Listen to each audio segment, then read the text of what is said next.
Welcome back to my channel and व्योरा academy. आज इस वीडियो में हम क्लास 9 चैप्टर 2 गति का लघु उत्तरीय प्रश्न सॉल्व करने जा रहे हैं, जिसमें फर्स्ट क्वेश्चन है दूरी और विस्थापन में अंतर बताना है।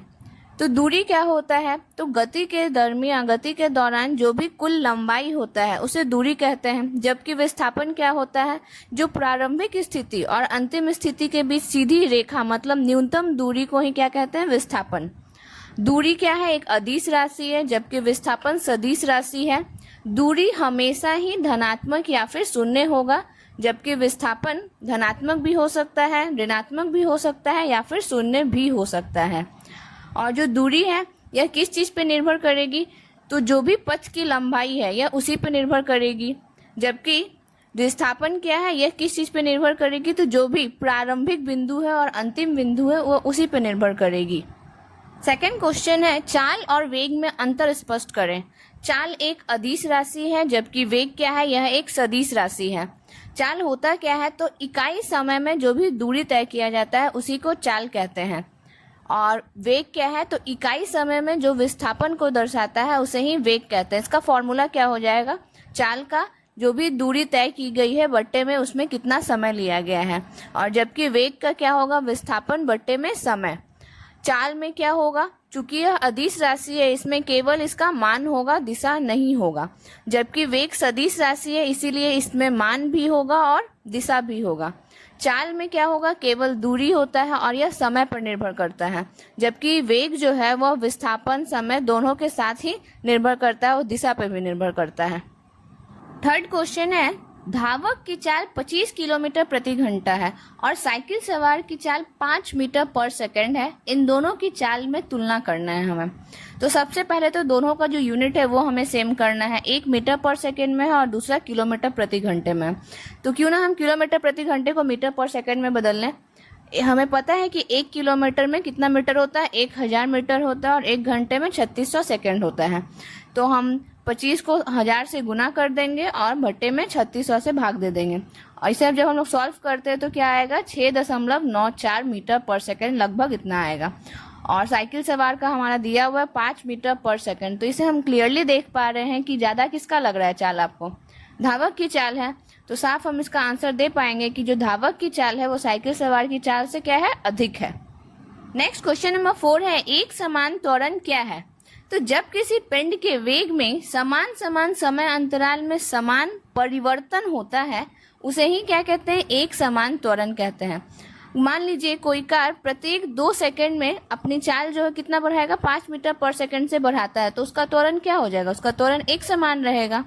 या फिर कोई पिंड है उसका वेग जो है ना प्रत्येक समय अंतराल में समान मात्रा में बढ़ाया जा रहा है या फिर घटाया जा रहा है, तो क्या होगा? उसका जो त्वरण होगा वो स्थिर रहेगा। और इसी को क्या कहते हैं? एक समान त्वरण कहते हैं। और इसका जो ग्राफ बनेगा वो कैसे दर्शाया जाएगा? वेग समय का ग्राफ एकदम सीधी रेखा में दर्शाया जाएगा। इसे देख लीजिएगा। क्वेश्चन नंबर 5 है किसी वस्तु की प्रारंभिक चाल 24 सेंटीमीटर पर सेकंड और त्वरण -4 सेंटीमीटर पर सेकंड स्क्वायर है, तो रुकने से पहले वस्तु द्वारा तय की गई दूरी को बताना है हमें। तो हमारा इसमें दिया है प्रारंभिक चाल यानी u बराबर दिया हुआ है 24 सेंटीमीटर पर सेकंड और त्वरण मतलब a बराबर दिया हुआ है -4 सेंटीमीटर पर सेकंड स्क्वायर। अब चूंकि यह रुक गया है मतलब अंतिम चाल क्या हो जाएगा? शून्य हो जाएगा। मतलब हमारा v दिया हुआ है क्या? 0 सेंटीमीटर पर सेकंड। अब आपको निकालना क्या है कि दूरी क्या होगा? तो इसका सूत्र क्या होगा? v² बराबर u² प्लस 2as। बस इस पे हमें पुट करना और पुट करने के बाद हमारा आंसर कितना आ जाएगा? s मतलब दूरी 72 सेंटीमीटर। तो रुकने से पहले जो वस्तु द्वारा तय की गई दूरी है वह कितना है? 72 सेंटीमीटर है। क्वेश्चन नंबर 6 क्या एक समान वृत्तीय गति त्वरित गति है? तो हाँ बिल्कुल, एक समान वृत्तीय गति त्वरित गति है। इसमें क्या होता है? जो वस्तु की चाल है वह समान रहती है, लेकिन जो दिशा होती है, गति की जो दिशा है वो प्रत्येक बिंदु पे बदलते रहती है। और चूंकि दिशा में परिवर्तन होता है इसलिए वेग भी हमेशा बदलता रहेगा, और इसी कारण जब वेग में परिवर्तन होगा इसलिए इसमें क्या होगा? त्वरण होता है। क्वेश्चन नंबर 7 आप किसी वस्तु के विषय में कब कहेंगे कि वह एक समान त्वरण से गति में है या फिर वह असमान त्वरण से गति में है? तो जो वह एक समान त्वरण से गति में होगा हम कब कहेंगे? या तो जब वस्तु सीधी रेखा में चलेगी या फिर उसका वेग क्या होगा, समान समय अंतराल में समान रूप में बढ़ेगा या फिर घटेगा, तो वस्तु का त्वरण क्या रहेगा, एक समान त्वरण कहलाएगा। सपोज डैट, एक उदाहरण मैं दे रही हूँ, अगर कोई वस्तु 2 सेकेंड में 4 मीटर पर सेकेंड से बढ़ रहा है, चल रहा है, तो वह अगले 2 सेकेंड में फिर क्या होगा, फिर 4 मीटर पर सेकेंड ही चलेगा, फिर अगले 2 सेकेंड में 4 मीटर पर सेकेंड के स्पीड से चलेगा। जबकि असमान त्वरण में क्या होगा, जब कोई वस्तु का वेग समान समय अंतराल में समान रूप में नहीं बदलता है, मतलब क्या होगा, इसमें वेग में तो वृद्धि होगा, कभी कभी अलग भी हो सकता है। जस्ट लाइक उदाहरण मैं दे रही हूँ, 2 सेकेंड में 2 मीटर पर सेकेंड से अगर कुछ बढ़ रहा है तो अगले 2 सेकेंड में क्या होगा, 6 मीटर पर सेकेंड से बढ़ेगा, फिर अगले 2 सेकेंड में 8 मीटर पर सेकेंड से, इस तरह से वैरी करता रहेगा। क्वेश्चन नंबर 1, निम्नलिखित में कौन सी अवस्थाएं संभव है, प्रत्येक के लिए उदाहरण देना है। पहला है, कोई वस्तु जिसका त्वरण निरंतर हो परंतु वेग शून्य हो। तो इसके लिए क्या करना होगा, जो वेग शून्य तभी होगा जब वस्तु को या तो विरामावस्था में हो या उसकी गति की दिशा लगातार बदलती रहे, तभी क्या होगा, इसका परिमाणी वेग शून्य होगा। यदि किसी क्षण पर वस्तु विराम में है तब उस पर क्या करना होगा, निरंतर त्वरण कार्य कर रहा हो। या उदाहरण में अगर कोई चीज ऊपर फेंका गया है तो वह उच्चतम बिंदु पे जाकर क्या होता है, वापस नीचे आता है, उस टाइम में जाकर v क्या हो जाएगा, 0 हो जाएगा। लेकिन उसी क्षण जब वह नीचे आता है तो उसका त्वरण तो कुछ ना कुछ तो रहेगा, मतलब g का मान तो रहता है 9.8 मीटर पर सेकेंड स्क्वायर।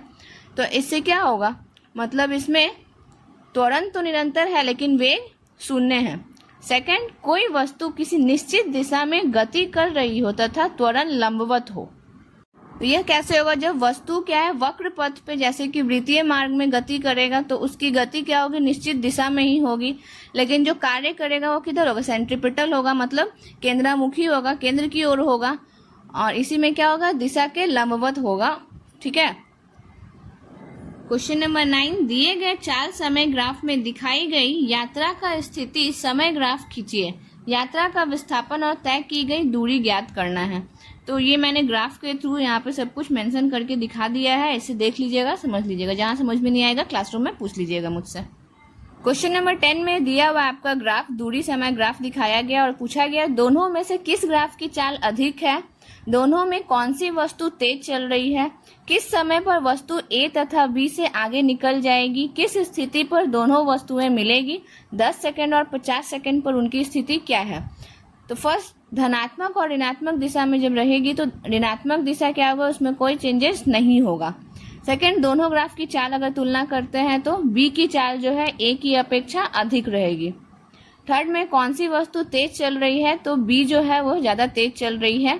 फोर्थ में किस समय पर वस्तु A B से आगे निकल जाएगी, क्योंकि इस ग्राफ में साफ दिख रहा है कि A और B जो इंटरसेक्ट कर रहा है, एक दूसरे को काट रहा है, वो 40 सेकंड पे काट रहा है, इसलिए 40 सेकंड पे क्या होगा, A B से आगे निकल जाएगी।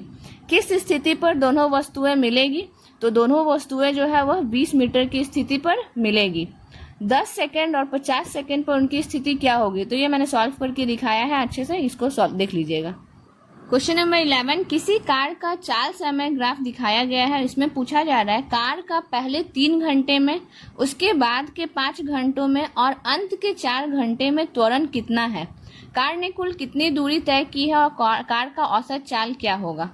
तो इस ग्राफ के माध्यम से हम देखते हैं जो पहले 3 घंटे में त्वरण होगा, तो हमें पता है u यहाँ पे क्या है, हमारा 0 किलोमीटर प्रति घंटा होगा। u से जो स्टार्ट हुआ ये 0 पे है। v दिया हुआ है कितना, 30 किलोमीटर प्रति घंटा, कितने सेकंड में हुआ है, तो ये 3 घंटे में हुआ है। तो हमें निकालना क्या है, त्वरण। तो हमें पता है a बराबर क्या होता है, v माइनस u बटे में t। से सॉल्व करेंगे तो हमारा आंसर आ जाएगा 10 किलोमीटर प्रति घंटा r, और r का स्क्वायर हो जाएगा, चूंकि ये क्या है, हम त्वरण निकाल रहे हैं। सेकंड स्थिति है अगले 5 घंटे में त्वरण क्या होगा। तो हमारा u हो जाएगा अभी क्या, 30 किलोमीटर प्रति घंटा, v हो जाएगा 30 किलोमीटर प्रति घंटा, और समय है हमारे पास 5 घंटा। तो a बराबर v माइनस u बटे में t, वही फॉर्मूला है, इसका हो जाएगा क्या आंसर, 0 किलोमीटर प्रति घंटा स्क्वायर। थर्ड है अंतिम 4 घंटे में त्वरण। अब है हमारा u 30 किलोमीटर प्रति घंटा। लास्ट में देखिए v अंतिम 0 पे है, v हमारा 0 हो जाएगा और a निकालेंगे तो क्या आ जाएगा -7.5 किलोमीटर प्रति घंटा स्क्वायर। इसको पूरे को सॉल्व कर लीजिए, आपका आंसर कितना आ जाएगा 255 किलोमीटर कुल दूरी तय किया है। क्वेश्चन नंबर 12, प्रमाणित करें कि v स्क्वायर बराबर u स्क्वायर प्लस 2as है, जहां u, v, a और s जो है का अर्थ सामान्य है। तो सबसे पहले तो प्रारंभिक वेग हमारा u हो गया, अंतिम वेग v है, त्वरण a है और दूरी s है। तो हमें सूत्र पता है, v बराबर क्या होता है u प्लस at। तो इसे हम t बराबर क्या लिख सकते हैं, ab माइनस में u। दूरी का s बराबर होता है ut plus half at square. बस जहां जहां t है उसमें हमें ab माइनस u पुट कर देंगे और दोनों को क्या करेंगे, सॉल्व करेंगे। और सॉल्व करने के बाद हमारा आ जाएगा v स्क्वायर बराबर u square plus 2as। Next हमारा दीर्घ उत्तरीय प्रश्न अब हम सॉल्व करेंगे। हमारा लघु उत्तरीय, अति लघु उत्तरीय दोनों ही सॉल्व हो गया है। लास्ट हमारा आंकिक प्रश्न, वो हम लोग नेक्स्ट वीडियो में सॉल्व करेंगे। अभी हम लोग देख लेते हैं दीर्घ उत्तरीय प्रश्न। दीर्घ उत्तरीय प्रश्न 1 है, प्रारंभिक विधि से साबित करना है कि s बराबर ut plus half at square होता है, जहां s, u, a और अपना सामान्य अर्थ रखते हैं। तो सबसे पहले हम लोग क्या करेंगे, हमें पता औसत वेग बराबर क्या होता है, प्रारंभिक वेग प्लस अंतिम वेग बटे में 2 होता है, मतलब u प्लस v बटे में 2। दूरी का क्या होता है मान, औसत वेग इंटू समय।